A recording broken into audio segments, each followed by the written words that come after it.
Good morning, student. Today, the topic which I am going to teach you is the origin and development of the state और राज्यों की उत्पत्ति विभिन्न सिद्धांत। ये सेमेस्टर 2 का कोर 3 पेपर से है, जिसे हम राजनीतिक सिद्धांत जो तुम्हारा कोर पेपर है उसी से लिया गया है। Now, the subject of the origin of the state is surrounded in many ways, and we do not know exactly the sources and time of the origin. The circumstances surrounding the dawn of the political consciousness, we knew a little or at most nothing. It is due to the fact the modern state is a result of the very long evolution, the earliest phase of which is right in the midst of the obscure. And in addition to what, we may also collect information from the stray records of the Asian history and sociology to substantive some of the impression.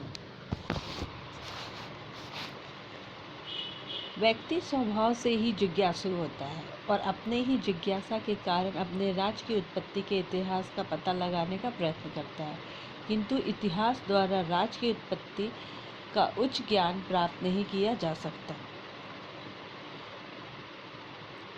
और इसी के आधार पर इन सिद्धांतों का प्रतिपादन किया जाता है कि राज्य की उत्पत्ति के संबंध में प्रतिपादित प्रमुख सिद्धांत हैं, जैसे कि दैविक उत्पत्ति का सिद्धांत, शक्ति सिद्धांत, सामाजिक समझौते का सिद्धांत, प्रतिसत्तात्मक सिद्धांत, मिथसत्तात्मक सिद्धांत, ऐतिहासिक अथवा विकासवादी सिद्धांत।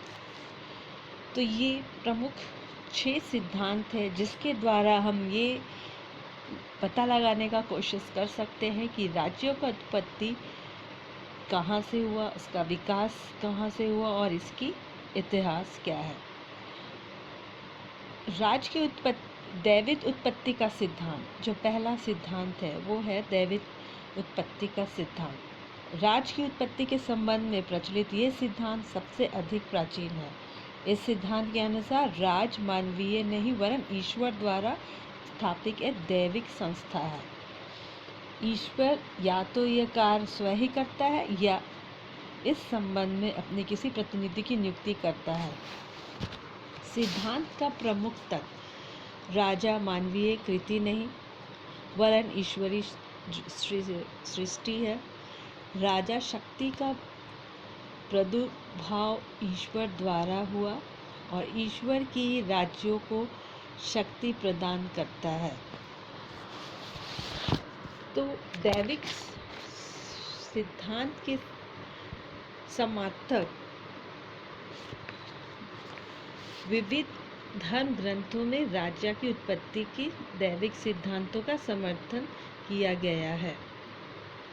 तो ओल्ड टेस्टामेंट में राजा को ईश्वर की प्रतिनिधि माना गया है।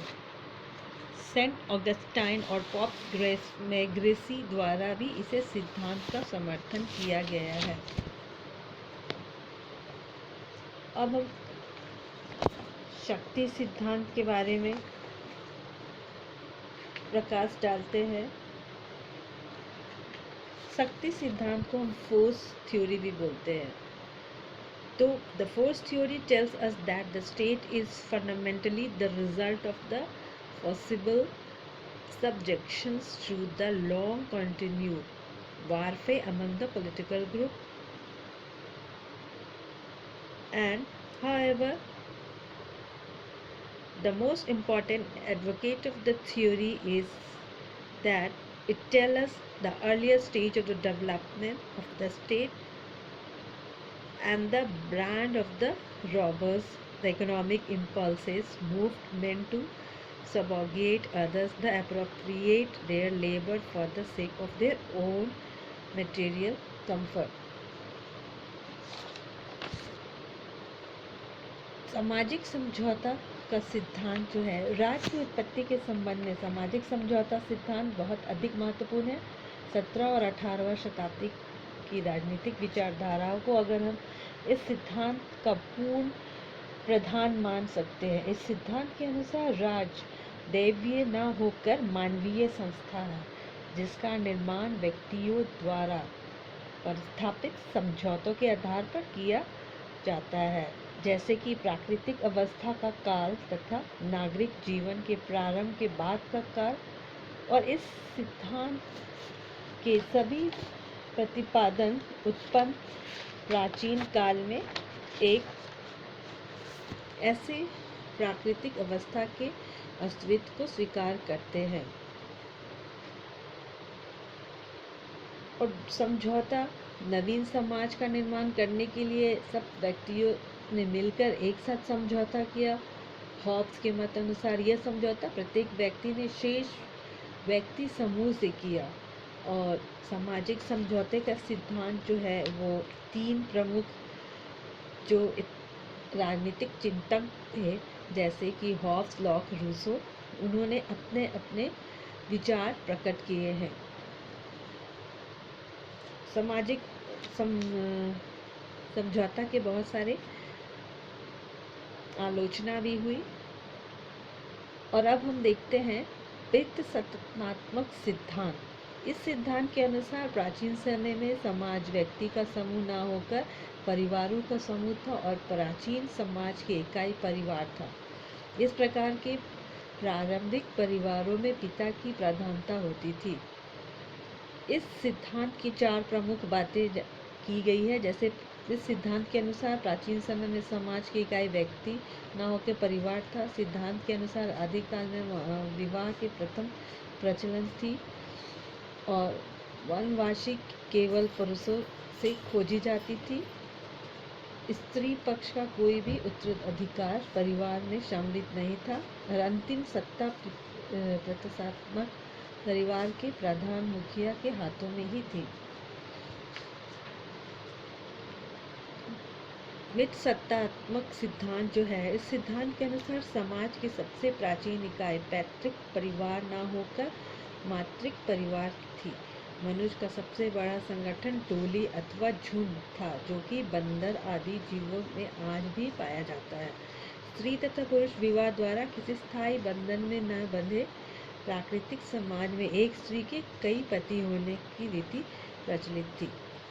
और इस सिद्धांत की कुछ विशेषताएं निम्नलिखित हैं। जैसे वैवाहिक संबंध अस्थायी थे। रथ स्थान माता के मध्य से माना जाता था। परिवार के प्रतिनिधि और स्वामी माता ही होती थी और पारिवारिक संपत्ति का स्त्रियों का ही अधिकार होता था।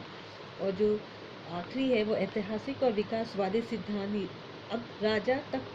अब राज की उत्पत्ति के संबंध में जिन सिद्धांतों का प्रतिपादन किया उनमें दैविक सिद्धांत, शक्ति सिद्धांत, समझौता, पैतृक और मातृक सिद्धांत प्रमुख है। लेकिन राज की उत्पत्ति की व्याख्या के रूप में इनमें किसी भी सिद्धांत को स्वीकार नहीं किया जा सकता।